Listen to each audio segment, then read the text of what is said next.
Jour d'animation à Wada, une ville côtière à l'est de Tokyo.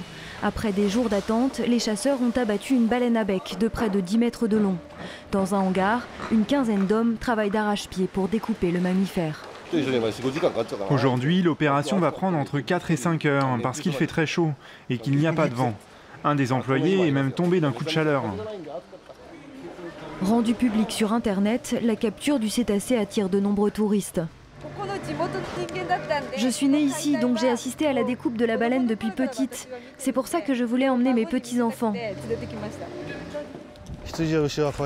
C'est simplement par pitié envers les animaux que les gens s'opposent à la chasse à la baleine, c'est bien ça.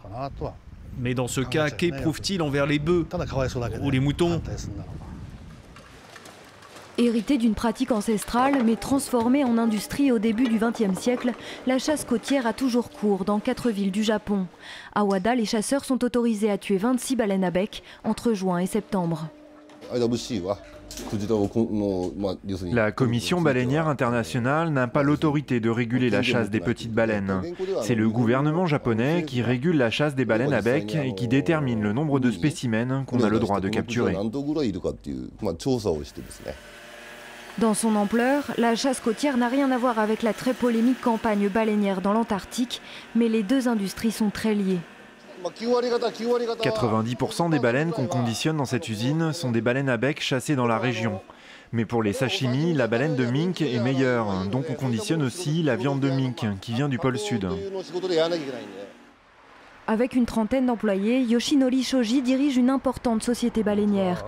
De son grand-père, puis de son père, il a également hérité de restaurants et d'épiceries qui servent de la viande de baleine à des clients de plus en plus rares. Peu importe la perte d'appétit des Japonais et l'accumulation des stocks, Yoshinori Shoji se bat pour perpétuer cette tradition familiale qui fait la fierté de sa région. Avant de mourir, on pense forcément à ce qu'on va laisser derrière nous. Et pour moi, c'est l'industrie baleinière. Bien sûr, ce n'est pas rentable, ça va contre toute logique capitaliste, mais je dois la préserver. Aujourd'hui, seuls 3 pays pratiquent la chasse à la baleine commerciale, la Norvège, l'Islande et le Japon.